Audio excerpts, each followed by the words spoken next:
Hello, After Hour and Theta Daddies. Welcome to another week in review. I'm going to go through the week of June 6th. That is today. So it's Friday evening for me, and we just got through a very exciting week. So figure I'd start off with the dashboard as is per usual. And it's a good week. Not only was it a good week, we're getting pretty close back to our all-time highs here, only down 4%. And just a reminder, I think I talked about this in a prior video, but the big drop from there is not to do with performance and premiums, but just Reddit. When you have, $250,000 of Reddit and you owned it at one point at 235,000 and now it's 120. I didn't have 2,000 shares back then. It was only 1,000. But yeah, it hurts. You feel that one. So we've been recovering from January, and we're getting there. It was a good closing week for Reddit, actually, and feeling good with directionally where we're going. Russell 3000 inclusion is certainly helpful, but overall, good spot for the port. 100K in cash going into next week. That's going to change as we get our assignments for Lily and a couple of others that went through ASTS. So this will probably be closer to like 250, I guess. I'm doing the math pretty quickly and I'm not sure it's right, but in that general vicinity. Month to date is not 20K, it's actually 13.2, but we have trades already lined up for next week. So that's kind of exciting. And we'll get to that here in a little bit. But overall, pretty happy with where we're at so far for the week, for the month. We cooled off from the ridiculous weeks a little bit this week, but I'm still pretty happy with, a 1.3%, 1.25% return. It's pretty good. My goal is 1%. So if I can keep up this rate, I will be happy every video that I make. Getting pretty close to the 250K goal. So my wife will let me keep doing this, but I'm pretty confident we'll get there at this point. And I'm out of cash secured puts, closed all those out. So these are mostly my holdings now. I think this is fully accurate with the lack of cooler that I don't even want to think about, and I ran out of room on it. So I guess I could put it back on right now, but it's like $1,000, so who cares? So let's get into the actual trades. There was a decent amount of trades this week. You can see. Let me do a count here, 25, but that includes, sells and buybacks over and over and over, and includes the share sell and buyback, or buy and sell, I should say. So yeah, let's start at the top. We had hymns to kick things off at the start of the week. I think I actually sold these maybe on Tuesday for $54. I sold 5 cash secured puts, and I was pretty tight on cash at the time. Otherwise, I would have sold more. And I ended up closing those out on the 4th for 75% profit. So I was pretty happy with that. That was a good result. Then we got into UNH. UNH was a real interesting one because I had 350 cc's on. That's an engine size, isn't it? $350 covered calls for July 18th. And so that was pretty far out. And that was a big bet of like, yeah, I think we'll get back to 350 by then. But June 2nd, we had the investor update, which was expecting to have new guidance, new CEO coming in, taking over. Here's what we're going to do. And I was like, yeah, I just wait till our next earnings. And I was like, okay, well, there goes that plan. And IV just shrunk down to hardly anything. So after waiting a day, thinking about it, I'm like, you know what? Let's buy these back. And I started looking at the chart and thinking to myself, oh, that's master. I was thinking to myself that maybe there's a different play here to start considering. And so that's what I did. I looked at, where we were, and I bought back somewhere over here. I ended up thinking, you know what? I don't think there's going to be a whole lot of movement unless there's a major unexpected catalyst. But if there is a catalyst, then we will most definitely see some movement. So we're either going to see a catalyst that randomly happens, or the next catalyst is going to be the next earnings in July. And for that, we just wait. And that means that it's very likely we're going to stay in this very tight range. And look at the Bollinger Band. It's very narrow.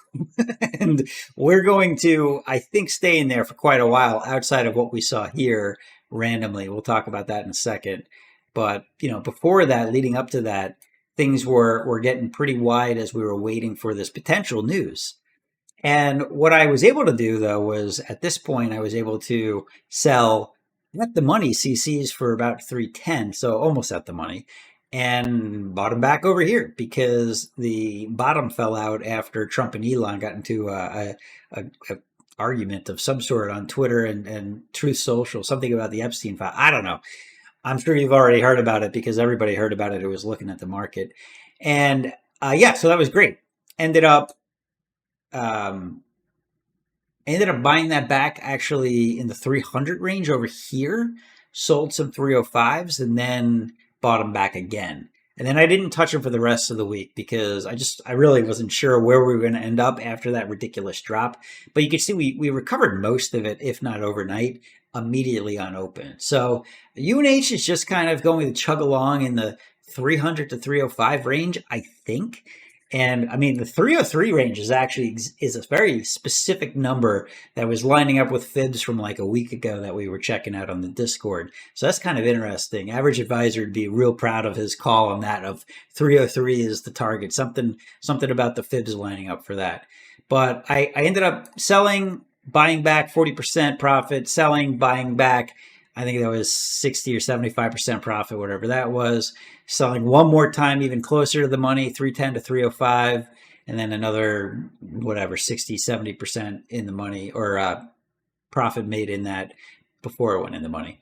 So yeah, overall, UNH is good. I actually kind of like what's going on with it. My cost basis is technically 302, but because I claimed the premiums that prior week here, where you see that ridiculous almost $30,000 week, I would have to net out with that when I get into like actually selling the shares if they were to be called away. So I'm trying to avoid that. I do want to sell cover calls on that until I get above 335, which is what those CSPs were sold at when I got down to the 302 cost basis. After that, we had Strategy, MSTR. I like to call him Master. And I had some patience on this one. I actually waited till Tuesday, which I'm glad I did because I was looking at Monday and I'm like, I don't know. What is this? This is Monday, right? No, this is Monday here. We ended up jumping up to like 375. And I think I waited till maybe it was Monday afternoon I sold them. And I ended up selling 380 CCs. And then we were like way in the money, up here at 390 at one point. And then we dropped right back out of it, all the way down to 360. Thank you, Master Strategy, whatever, Microstrategy. And it was great. I bought them back, and then I sold again some new ones when we were back in this range at 375 for another couple bucks. And we closed at just under 375. So it was a real close call at the end of it. We're actually at 376 after hours, but I don't think I'm getting a sign because it was already past whatever that time limit is, 5:30 or 4:30 Eastern time. But if they get called away, that's cool because that's another $1,000 that I'm not currently accounting for. My cost basis on those are 370. So pretty happy with those sets of trades. I thought they went well. And you can see the 380 here and then back down here, 375. And yeah, the close on Google Sheets is what they show, 374.47. Again, if they end up getting called away, all good. I got them listed out down here at 74K on 370. So, hey, I'll take another $1,000. Sounds good. So after that, we had another HIMS play. HIMS was kind of funny because it was all over the place this week and causing panic, as it does. It's kind of like Reddit in that way. It's just so volatile. But I mean, yeah, we peaked at over 65 at one point on Tuesday, and then we were down at 51, 50 on Thursday. So anyway, when we were here, I was like, there's no way we're going to finish under 54, 55. So I protected myself with a little more downside protection. I probably could have I obviously could have got away with $54 CSPs. But instead I went with looking at this chart. I was like, if you look at the 1 month, basically we were at this 50 or above level. So 52 protected me down past what the lows were for the last month in this new channel that's formed. And prior to that, we were down here in the 20s. So I don't think we're going back to the 20s. Not yet, anyway, because this is post Wegovy. I don't know how to pronounce it, and the CVS thing that they're now involved in. So a lot of upside for them as a business, and they have other acquisitions and stuff going on in Europe. So again, I'm not particularly worried about it dropping below 50. It could happen, obviously, but it seemed pretty safe at the time. So another good play. Ended up buying that one back at 5 cents a contract. So whatever that was, like 95, 99% profit. I don't know, something like that. It was a good one. Then we had a couple of questionable plays. I got into CLBR caliber for 207 on $15 strike CSPs. Ended up deciding today that I'm like, it's an S pack. I'm not really sold on it. They're, like shell company stuff. Supposed to be buying Pew or making a new ticker, Pew Pew or something like that. Funny, memey, not for me. I was like, okay, it was cool. We made some money. I could wait till the 20th when this was going to expire, or I could just get out of it, free up the cash. It wasn't even that big of a position, but I just didn't want to deal with it. I was like, yeah, it's really not my jam. So got out, ended up making a quick 500, $600, and that was it. We already talked about Master Part 2. I'll talk about Reddit in a minute. Let's talk Lily next. I really liked the Lily play, and let's move this here so it's with the shares. I bought Lily at 7.15. I must have talked about this last week because I thought it was a brilliant play. And it was, apparently. So I bought it at 7.15, and I a couple days later sold $740 cover calls on it. And I expected it to go to like 750, but I don't know. I didn't know about timing, right? That's always the questionable thing on any of this stuff. So I gave it a 2-week expiration date, and that ended up being today. And it ended up at almost 770. Now, this is one of those examples where people go like, well, but look at your loss was $30 a share. And it's like, nope, actually I made $3,700. And that's perfect. That was what I wanted to do. That was maximum profit, and $3,700 divided by the 71,500 in capital that was tied up was a 5% return in just a week. And it was about a week and a half. But even if we were to say that it was 2 full weeks, we multiply that by 25. It's a 130% return. That was fantastic. Like, yeah, obviously any stock can go through the roof. It happens all the time. We're focused on Theta Daddy strats of selling options at a profit that we're happy with. And I'm ecstatic about that one. That play went beautifully. And let's go look at that chart real quick, because I love pointing this one out because it's just so repetitive. It's like a macro channel. Look at the 1-year chart and like, what do you see? Well, you see that we have this recurring theme of dropping to 720-ish or so. And, I was like, well, 715, that seems really good. I think I'm going to buy shares at that price. And the 1-year range, while it shows 677, that was like a 1 day. I don't know, somewhere, it was somewhere over here, this drop. It recovered literally, I think, same day. That was like an intraday drop. So 715, I was like, okay, that was a at close price that you can't really beat. I mean, 715.20, my cost basis is below that. The chart itself doesn't show that. I know the range does. So very good entry price. I could have actually sold CSPs on it to get in, but I don't think I would have got in if I had done that. So instead, I just straight up bought the shares at 715, limit market buy, and then I sold the CSPs. And I was like, yeah, we'll probably get back to like the 750 range, but to be a little more conservative and make sure I got good premium out of it, which was $12 at the time. That's pretty solid. If you do the math, maybe it's not that solid, but with the expected increase between the shares and the premium, it was amazing. I was super happy. So very proud of that play. I would do that one all day long. Now let's put ASTS with the shares here. Almost forgot that one. So yeah, pretty cool. I'll be watching Lily for the next time it drops to like the 720 range, which is, I don't want to say inevitable, but likely, especially with the current administration, what they do. They seem to drive that pretty regularly. So then ASTS, I upped my share count from 1,000 to 2,000 via CSP, and the original cost basis was 25. And then I bought, I sold cash secured puts at 24.50, so I brought my cost basis to 24.75. And we closed this week at 31, and I sold $25 CCs. Maybe a bit early in the week. I don't know. It was fine. I was fine with that trade.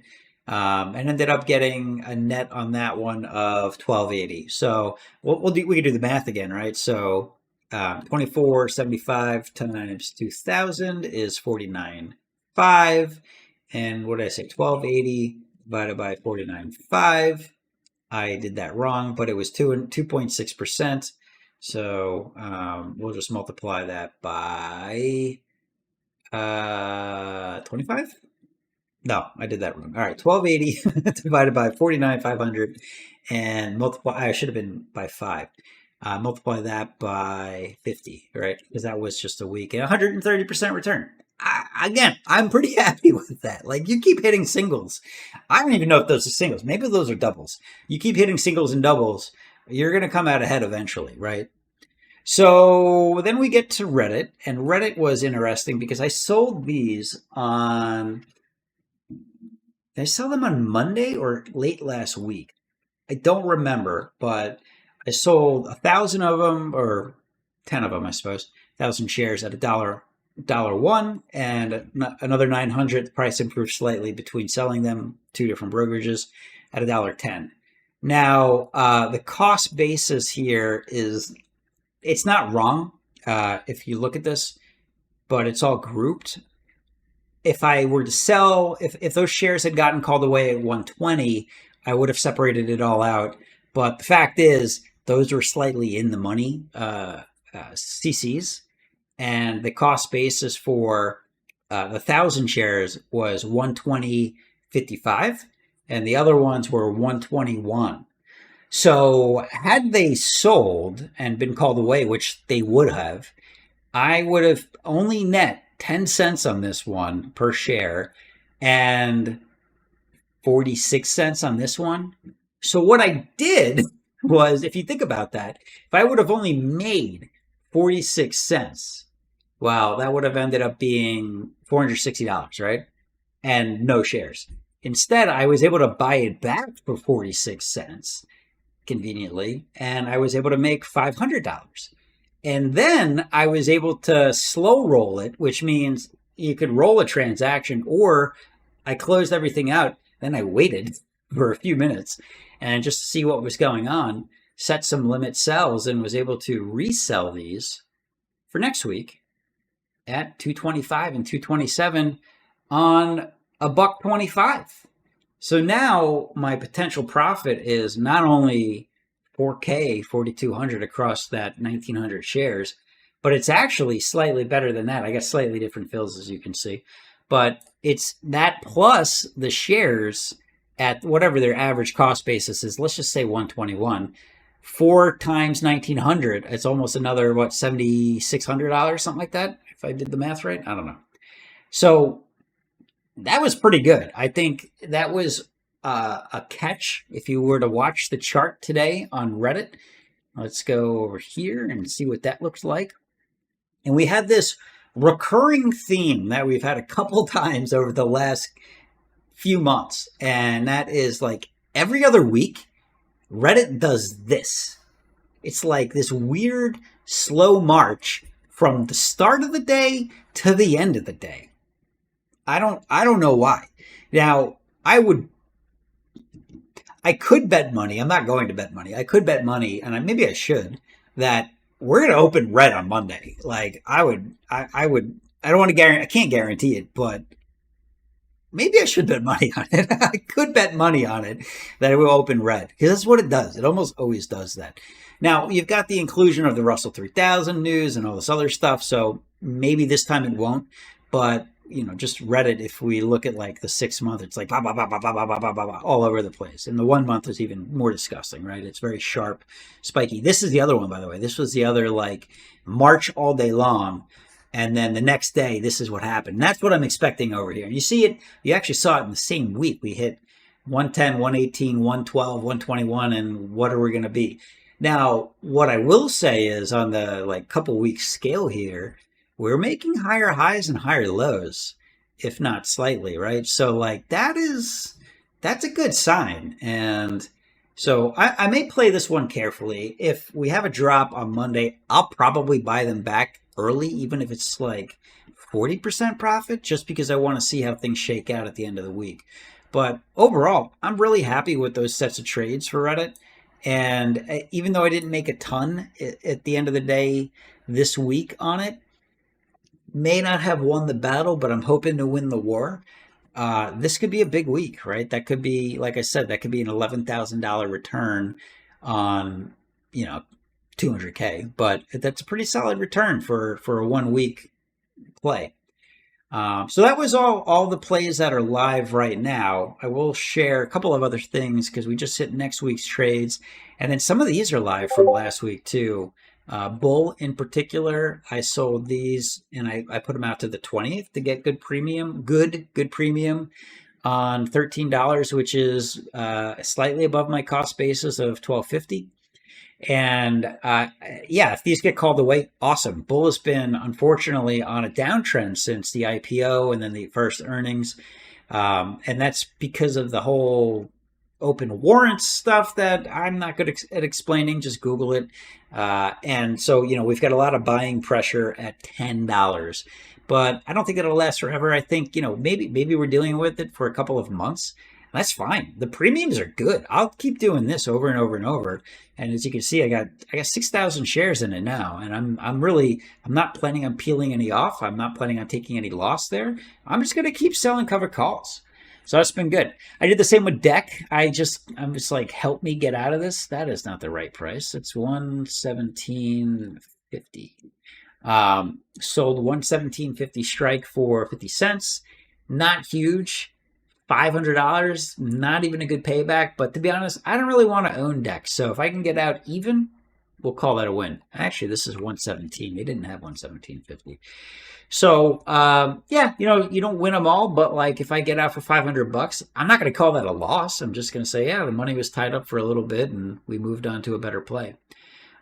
These are just longer term plays that are coming to expiration. We skipped over Google. I bought that at 170 and then sold some 620 calls. I probably should have had some patience here and not covered it right away. But I was like, I'll be happy at 175, $500 per contract. So $1,000 there plus the $1.25 premium. So $250, $12.50 total. Not a bad trade. That'll work for June 20th. And it's just sometimes I like to have some slow cookers in there that just are reliable, big air quotes. BBAI, God, get me out of this one, but it won't. I've got $5 CCs that were sold months ago, and we've gotten close. So I guess it could happen. I would be ecstatic if I got out of this. It's only 1,000 shares. It's like $5,000. So again, whatever. But I don't want to take a loss on anything if I can avoid it. Although Qubit, so if it works, it works. GME, 300 shares there that I've been playing with for years. I just keep selling covered calls, and they never go away, and they just keep like making me money. So I'm like, whatever. You're a weird tenant to have, but keep paying me rent, I suppose. I'll keep selling it. I had $27 or $28 CCs on there. It went to 35 and then dropped back down to like 26. I didn't get a sign. So then I was like, okay, $32 CC. Surely, this time they'll hit. It went to 38 or something ridiculous. And then we're back under 32. So I could actually buy these back now for a portion of profit. Not a lot, but so I'm not going to. Lucid has been super disappointing. We were up as high as 283, I think, something like that. I guess I could look at the chart. I'm being lazy. And that was a couple weeks ago. So let's look at it on this. I like Robinhood Legend for like the day by day, but when I go a bit further out, it's better to look here. Oh, 296. Man, too bad.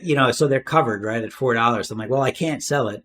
And I don't really want to buy it back because they're on Vanguard, and Vanguard charges you $1 per contract. So I have 50 contracts, which means to buy it back for 1 cent costs me $50 just in contract fees. So it's like, okay, I'm never doing that. We got to go to expiration on that and then figure it out from there. Um, Although I guess maybe if I did the math, maybe that doesn't make sense. Then I got some further out Reddit CC that was rolled. We talked about in the past. And then I got a couple plays that I don't normally do, but full transparency, I'll share them. This one was following a big money play, IWM. Unusual whales spotted big call volume at 215 for 630. So I was like, we'll jump in with five. I'm covering it pretty well with profit recently. I'm like, I'm going to sprinkle in a couple of bets every now and then. And that one was actually a 25% profit today at one point. I thought about selling it back, but I'm holding on to it for a little while because I think this one's got to cook for probably a week or two. And then, depending on where we're at, then I might just cut it loose if it's not looking good. And then this one is interesting. Yeah, I've got this chart ready to go. This is Lulu, Le Mans. And Lulu makes those tight pants that Cougars like to wear. But the idea on this trade was look at the chart. And if you look at the chart, which I think, yeah, you can see all of it on there. This was in earnings in the past. And what happened? But boom, we dropped from like 350 to 245. But then what happened? Well, we went back up. So this recent earning, I was like, well, I'm sure as hell not playing this one. And I'm glad I didn't because there was no way to downside protect yourself unless you literally bought puts, which I generally don't do, especially because that would have been a straight gamble. And we had this ridiculous drop to overnight. We went down as low as 258. I think one of the guys on Discord or girls, sorry, had a 258 buy price overnight. I didn't get him till the morning because I was interested in options. And I looked at this for hours. Arguably not my best, investment of time. But when I started looking at it, I'm like, if I look at what happened here and I go back to, some of these big drops, there's usually been quick recoveries by significant margins, like 240 to 270, 280. And same deal in a couple of different places. And I was like, I think there's a play to be made here. I know I'm bouncing around real quick, sorry. Of in the next couple of weeks, I'm not expecting we'll close at 280, but if we make good progress quickly, I'm just going to flip the options. So maybe I can make 50% on it. I don't know. It seemed like a good play to me based on the historical low that we were at. This 260 range is a little bit higher than the 245, but I mean, that was a mega drop. This drop took multiple weeks, and this one basically happened all at once. They're like, we're not even going to entertain the idea of taking 3 weeks to get to the bottom. We're just going to do it today. And anytime you see a 20% drop in a day, you got to start doing some math. And the math that I did was I looked at the earnings guidance, and that was where they missed. They said, well, earnings, we're cutting our earnings forecast down from whatever it was. The math was 9%. When I did it in my calculator, I was like, oh, that's a 9% drop. And then I did the math here. I'm like, oh, how is a 20% drop? Well, that doesn't add up. Not that it has to, but seemed like an overreaction to me. And, it's already back. It's already profitable already from selling that or buying that option from where I bought it to where it is now. And I'm going to give it a couple of weeks. Or I'm going to give it to Monday. If Monday ends up being like one of these days or a couple of these days in a row, well, that would be grand. And that's what I'm hoping for, obviously. If we keep dropping down, I'll probably cut my losses and we'll be done with it. So, but the fact is, I gave myself a long time. So I didn't just give, like, I started doing the math of like, okay, well, how long did it take to start recovering here? And I gave myself a 45-day window. So if we're at the bottom here, and this is April 3rd, and this is April 9th. That's only a week. So to give myself many weeks seems pretty safe. Now, will we get back to 280, which is right here, by the way? I don't know. Maybe not. But all we need to do is make progress towards that, and the value of the option will go up. The other reason I like this is, IV is highest right here. And oh my gosh, I'm sure people, well, we know people bought calls, right, for probably like 350, probably trying to get back to this 360 level. And I'm sure they were really expensive with IV in particular, with the earnings coming up. Well, down here, earnings is over. And not only was it over, we talked about this on the Discord a bit, which is part of what convinced me to do it. Let's go to Lulu here. The daily, right, when we looked at what was going on, look at that bar. You don't see that every day. And wow, look at the Bollinger Bands there. But look at this. We flattened out mega very quickly, and we're on this slow climb up. So I think I got it right around here. 262 was probably where I got it. And now we're already at 265.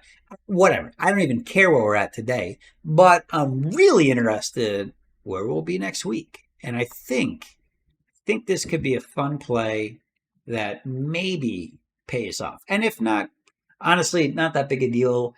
Where I'm ultimately going back on the decision making for entering this trade, because it's not a Theta Daddy trade, and I don't really recommend it for anyone. But my goal is 1% a week. And I'm thinking, there are times where you have a very good idea, or what seems like a good idea, and you always look at those ideas, you're like, man, I wish I did it. Well, here's the deal. If my target is 1% average, and I've been well over that for the last 8 weeks, well, maybe it's time to put a little bit of that into some lotto tickets every now and again. And they're not really lotto tickets, right? I'm not betting the farm. It was a $3,500 position, which may even sound expensive, but like even a stop loss of like 20%, what is that? I don't know. Let's just say it takes me down to 2,800 or something. Well, that's not that big of a loss compared to what the earnings have been for the past couple of weeks.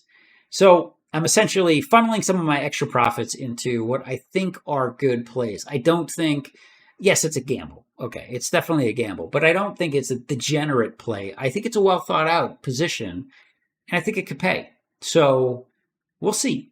I guess we'll find out next week if it's going well or not, or if I've bought it back or sold it already. It's backwards from what I usually do. I sell stuff and I buy it back. No, I bought this, so then I got to sell it. But I'm kind of excited about it. It was a fun one, and I think I'll get out of IWM before I get out of this, potentially. So anyway, that's pretty much it. Next week, like I already said, we've got 4K lined up with Reddit. We've got uncovered UNH, so I think Monday is likely that I'll be selling something on those. Might buy bull back if we have another bull, drop of 1050-ish or so, which we've been hitting. And as Theta starts eating into that, I might be able to buy that back at 50% or so. And then kind of wait a little bit and resell it a little further out again. I don't know. We got to see how things shake out there. We had some good action with bull the last few days. It's starting to fight for that $11 level again. So that's exciting. That's bull-ish. That's going to be the most annoying stock to talk about for a while here. But that's a big thing I'll be looking at. I'll probably keep messing around with HIMs depending on what they do. Another one to look into will be Hood. It was a high speculation that they were going to be entered into the S&P 500 this week. Same with App 11. So those are a couple of interesting ones that I might mess with. I've played with them in the past and they're good company, so I don't mind owning them. Always rule number one of the wheel. So we'll see. That's kind of what's on my mind going into next week. And I may, if ASTS takes a dump and drops back to 25, 100%, I'll get back into ASTS. Am I going to mess with it at 30? Probably not, honestly. When I look at ASTS, they've been kind of channel bound as well for a while here between this like 22 to 28 range. Maybe I need to go out a little bit further here. So 20 to 28, whatever. Like we've been playing in this channel, so I kind of liked it at 25, but I don't think I'm going to go buy it at near all-time highs, right? But that was a good one. Definitely, we'll keep an eye out for that. And that's what a lot of this is about. Keep an eye out for stocks that reward you for playing with them. And then Reddit. Reddit is going to be a big one of like, okay, what's the price action look like Monday, Tuesday? Buy it back, resell it. We might be playing that game all week with Reddit. So, and Master. I still have strategy stocked 200 that shouldn't have been called away. If it, like I said, if it is cool, I'll probably sell CSPs on it if it does get called away. If not, we'll be selling covered calls again, and hopefully, or definitely, or most likely above cost basis. So that'll likely be a profitable set of trades. But I think that's going to wrap it up for today. It was a great week. I'm really happy with how the week transpired. If you haven't yet, I mean, if you're watching, you are likely from the Theta Daddy Discord. So, hey guys, if you're not, you should check us out. It has been amazing. We have 110 members now, and I mean, every week we're doing better and better and better. It's absurd. I mean, I can show you, we're tracking our gains week by week. And when we first started, we didn't have that many members, but 22K seemed good. 23K the second week, 44K the third week, 100,000, 134, 184. I mean, we're going to hit 200 pretty soon here. And right now, people are actually entering in their numbers still. And we're already at 127. So pretty wild. Some really interesting conversation between the members, strategizing. There's, it does cost money. It's $35 a month. I'm proud of that. I'm proud of it because it's definitely created a skin in the game feeling for everybody involved. And all I can tell you is that there still haven't been any complaints that I'm aware of outside of people who don't want to pay $35 and aren't on the server to begin with. I don't know what to say. It's well worth it. Nobody has less than $35 of earnings in a week that I can see at all. There are a couple of negatives you'll see on the tracker here, and that's also members learning. So it's been fantastic. I'm so happy with what we've got so far and what we're building here. We are making each other better, and I'm getting better as a part of it as well. I mean, my numbers have gone up since being on the server. I don't know how else to put it. Just when you're bouncing off ideas with like-minded individuals, you do better. The sum of you do better. It's not a zero-sum game when you're looking at the trading community together. It's zero-sum in the market, but it's not zero-sum for us who kind of put all our brain power together and come up with some really interesting plays. So check it out if you're interested. I don't really care if you join or not. Like, it's a lot of work already right now for me. So we're trying to figure that out too. But it's been good. And I can't help but brag on the members here a little bit. I'm very proud of all of them. And it's really fun on Fridays watching everybody put their gains in and the excitement that comes with that. Everyone's like, I got a new high or this or that, or yeah, it's awesome. So anyway, that's enough for my my sponsored content, I suppose. It's my own stuff. Thanks for watching. We'll see you in the next video. Bye.